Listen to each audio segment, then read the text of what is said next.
সুপ্রভাত বন্ধুরা, কেমন আছেন সবাই? আমি দীপান্বিতা আমার আরও একটি নতুন ভিডিওতে আপনাদের সবাইকে স্বাগত জানাচ্ছি।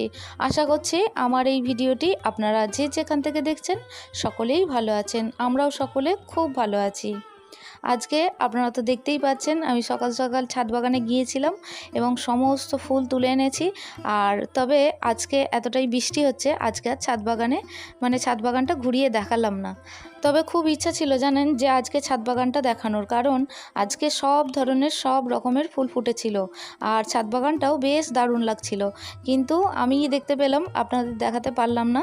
তবে কোনো একটি দিন হয়তো আবারও দেখাতে পারবো। তবে ছাদ বাগানটা পরিষ্কার পরিচ্ছন্ন করলে বোধহয় আরও ভালো লাগবে, কারণ ছাদ বাগানটা এতটাই অপরিষ্কার হয়ে আছে। অপরিষ্কার বলতে আপনাদের তো বলেইছি আগে যে ছাদ বাগানে এতটাই বৃষ্টি হচ্ছে যে পাতাগুলো তো আটকে যাচ্ছে, আর আটকে সেটা পচে যাচ্ছে। আটকে বলতে পাইপ থেকে যে জলটা নেমে আসে নিচে, তো সেই পাইপের মুখটা একটু আটকে গেছে, পাতাগুলো আটকে গেছে, তো যার ফলে তো ছাদ বাগানটা একটু পরিষ্কার আমাকে করতে হবে। তবে এবছরেও আমার ইচ্ছা আছে আমি কিছু কিছু ছোট চারা গাছ আবারও পুনরায় আমি বসানোর চেষ্টা করব, কারণ এতটাই আমার নেশা এই বাগানের প্রতি বা সবুজের প্রতি, বা আমার এই ফুলের বাগানটা ভীষণ শখ। তো ফুলের বাগান আমি ভীষণ পছন্দ করি এবং ফলের বাগান আপনারা তো দেখেছেন, আমি ফলের বাগানের সাথে সাথে কিছু কিছু সবজি বাগানও আমি করেছি। আমার সব থেকে ভীষণ পছন্দের জায়গা হলো আমার ছাদ বাগান, কারণ আমার ঈশ্বরকে যেমন আমি ভীষণ ভালোবাসি, ভীষণ ভালোবেসে যেমন আমি পুজো করি, তেমনই আমার এই ছাদ বাগানটাকেও আমি ভীষণ পছন্দ করি। তবে তার পাশাপাশি জানেন আমার সংসারটাও ভীষণ ভালোবাসার একটা জায়গা। তো সংসার ছেড়ে কখনো মনে হয়নি যে বাইরে গিয়ে কিছু জব করি, তবে আগে করতাম, সেটা আমি ছেড়ে দিয়েছি সংসারেরই টানে। তবে সংসার বলতে সংসারের সকল সদস্যকে নিয়েই তো সংসার, এবং আমার ছেলের জন্য আমি এই জব ছেড়ে দিয়েছি, কারণ আমার ছেলেকে মানুষ করার একটা ব্যাপার ছিল, সে একা থাকতো। আমার তখন মনে হয়েছে যে আমার ছেলেকে সময় দেওয়া উচিত, তো তাই আমি এই জবটা ছেড়ে দিয়েছিলাম। তো জবটা ছাড়ার পর আমার ঈশ্বরের যখন আমি পুজো করতাম আমার ভীষণ ভালো লাগতো, এবং আমার বাড়িতে যারা আসতো তারা বলতো যে ইউটিউবে সবাই তো সবার মতো করে তাদের ব্লগ ভিডিও শেয়ার করে, তো তুমিও করতে পারো, তুমি এত পরিপাটি করে পুজো করো, তাই তোমাকে বললাম। তো তখন আমার মনে হয়েছিল যে সত্যিই তো এটা তো করলে খারাপ কিছু হবে না। তো তখন থেকেই আমার ইউটিউবে অল্প অল্প করে আমি এরকম ভিডিও আপনাদের সামনে তুলে ধরার চেষ্টা করি, এবং আপনাদের যে এটা পছন্দ হবে সেটা আমি কখনোই ভাবিনি। এমনিই আমি চেয়েছিলাম যে ভিডিও শেয়ার করে দেখি, যদি কারোর পছন্দ হয় তো তখন আমি শেয়ার করব। তো প্রথম আমি লক্ষ্মী পুজোর ভিডিও শেয়ার করি, ফার্স্ট। তো তখন আপনারা এত ভালোবাসা দিয়েছিলেন আমার ওই লক্ষ্মী পুজোর ভিডিওটায়, তো আমার তখন ভীষণ ভালো লেগেছিল। তখন ভেবেছিলাম সত্যিই আমার পুজোর ভিডিও হয়তো আমার বাড়িতে যারা আসেন তারা শুধু পছন্দ করেন না, আমার ভিউয়ার্সরাও কিন্তু আমার পুজোর ভিডিও দেখতে ভীষণ পছন্দ করেন। তো তারপর থেকেই আমার এই ইউটিউব জার্নি শুরু হলো, এবং ইউটিউবে আমি তারপর থেকেই অল্প অল্প করে ভিডিও ছাড়তে আরম্ভ করলাম। তো তবে এখন যেমন রেগুলারিটি মেনটেন করি, তখন কিন্তু এইভাবে মেনটেন করতাম না, যখন মনে হতো তখন দিতাম। তো এখন আমি যেভাবে দিচ্ছি, টাইম মেনটেন করছি, তখন তো এত কিছু জানতাম না। তো যাই হোক, আপনাদের সামনে অনেক কথা আমি শেয়ার করলাম, আমার ভীষণ ভালো লাগলো। একদিন ভেবেইছিলাম যে একদিন আমার এই ইউটিউবে আমার কিভাবে জার্নি শুরু হয়েছিল, তবে সংক্ষেপেই বললাম আজকে। তবে পুরোপুরি কিভাবে আমার জার্নি শুরু হয়েছিল, আমি কিভাবে স্টার্ট করেছিলাম, কিভাবে এডিটিং আমি শিখেছিলাম, তো সমস্তটাই আমি একটা ভিডিওর মাধ্যমে অবশ্যই তুলে ধরবো। তো চলুন, আমি সমস্ত কিছু রেডি করে নিলাম এবং আমার অনেক মনের কথা আপনাদের সঙ্গে শেয়ার করলাম। তো চলুন, আমার প্রথম পুজো দেবতা আমার সিদ্ধিদাতা গণেশকে দিয়েই আমার পুজোটা আমি স্টার্ট করব। তো সিদ্ধিদাতা গণেশের পছন্দের ফুল লাল জবা, তো লাল ফুল পছন্দ করেন, লাল জবা নয়, লাল ফুল উনি পছন্দ করেন, এবং হলুদ ফুল ভীষণ পছন্দের। তো তাই দিয়েই আমি সুন্দর করে আমার সিদ্ধিদাতা গণেশকে আমি সাজিয়ে নিই।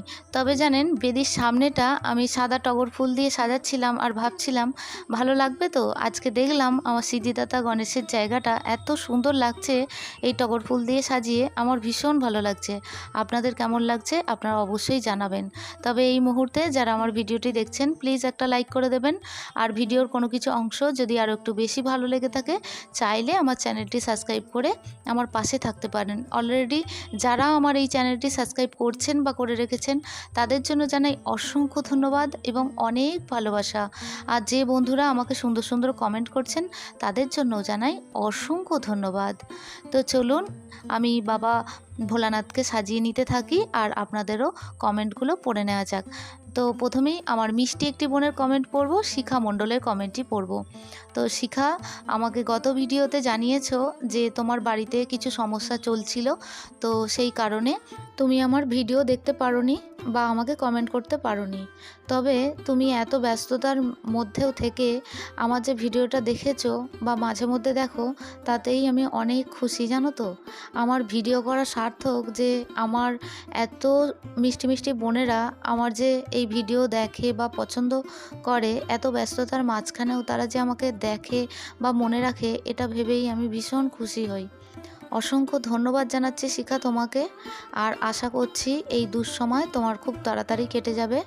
আর সন্তানকে সময় দাও গো। তুমি লিখেছো যে এই এত বৃষ্টির মাঝখানেও তোমার সন্তানের লেখাপড়া, সত্যিই তার লেখাপড়া এবং তাকে দেখভাল করে তুমি এত ব্যস্ততার মাঝখানেও তুমি আমার ভিডিওটি দেখছো।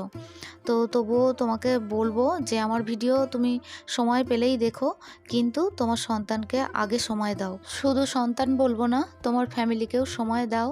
দিয়ে যতটুকু সময় পাবে, যদি মনে হয় দিদির ভিডিও দেখবে তো দেখো। আর তুমি আমার বুক ভরা ভালোবাসা নিও। আর ভিডিওর মাধ্যমে অনেক আদর, আবারও অনেক ভালোবাসা জানাচ্ছি। আর তোমার সন্তানকেও আমার ভালোবাসা এবং আদর জানিও। তো এরপর আমার আরও একটি মিষ্টি বোনের কমেন্ট পড়ব। বোনের নাম অর্চনা।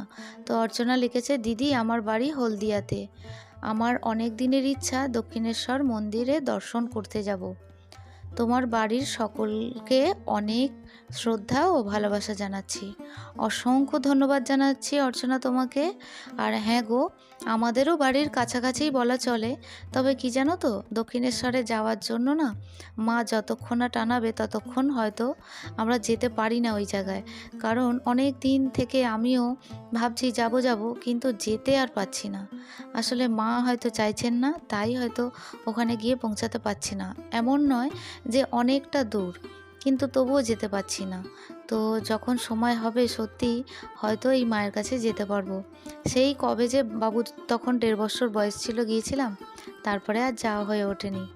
তবে সময় হলে তোমরাও এসো। জানি না, হয়তো এইভাবেই তোমাদের সঙ্গে আমার দেখা হয়ে যাবে। তো তুমি আমার অনেক ভালোবাসা নিও।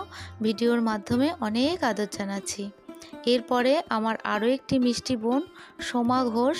তো সোমা ঘোষ আমাকে লিখেছে, স্বামী প্রণবানন্দ গুরুজিকে, মানে গুরু মহারাজজিকে প্রণাম জানিয়েছ। জয় মহাদেব জয় বলে তুমি জানিয়েছ। অসংখ্য ধন্যবাদ জানাচ্ছি সোমা তোমাকে।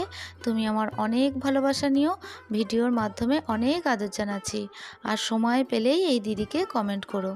এরপরে আমার আরও একটি মিষ্টি বোনের কমেন্ট পড়ব, স্বপ্না দেবনাথ। তো স্বপ্না লিখেছে, আমার বাড়ি ব্যারাকপুর দিদিভাই। ব্যারাকপুর থেকে দক্ষিণেশ্বর বেশি দূর নয়। আমি অনেকবার গেছি দক্ষিণেশ্বরে মায়ের পুজো দিতে। তুমিও আমার অনেক অনেক ভালোবাসা নিও দিদিভাই। হ্যাঁ গো, তোমার অনেক ভালোবাসা নিলাম এবং তুমিও এই দিদির বুক ভরা ভালোবাসা নিও এবং ভিডিওর মাধ্যমে অনেক আদর জানাচ্ছি। তো এরপরে আরও বেশ কিছু কমেন্ট আছে, তো সেইগুলো আমি পরবর্তী ভিডিওতে অবশ্যই পড়ে নেব। তো সেই বোন এবং ভাইদের আমি নামগুলো নেব। তো আমার মিষ্টি একটি বোন জ্যোতির কমেন্টটি আমি নেক্সট ভিডিওতে অবশ্যই পড়ব। গোপাল, তো গোপাল তোমার কমেন্টটিও আমি নেক্সট ভিডিওতে পড়ব। আর এরপরে আমার আরও একটি মিষ্টি বোন সুশীলা দাসের কমেন্টটিও আমি পরবর্তী ভিডিওতে অবশ্যই পড়ে নেব। তো আজকের ভিডিওটি যেহেতু আমি শেষের মুহূর্তে পৌঁছে গেছি, তো তাই আজ আমি তোমাদের কমেন্টগুলো পড়লাম না, পরবর্তী ভিডিওতে অবশ্যই পড়ে নেব। তো আজকের ভিডিওটি এই পর্যন্তই রাখছি। দেখা হচ্ছে আপনাদের সঙ্গে পরবর্তী ভিডিওতে। ততক্ষণের জন্য আপনারা সবাই ভালো থাকবেন, সুস্থ থাকবেন। আর ভিডিওটি কেমন লাগলো তা অবশ্যই জানাবেন। ভালো লাগলে একটা লাইক করে দেবেন। তো আজকের ভিডিওটি এই পর্যন্তই রাখছি। দেখা হচ্ছে আপনাদের সঙ্গে পরবর্তী ভিডিওতে। ততক্ষণের জন্য আপনারা সবাই ভালো থাকবেন। টাটা।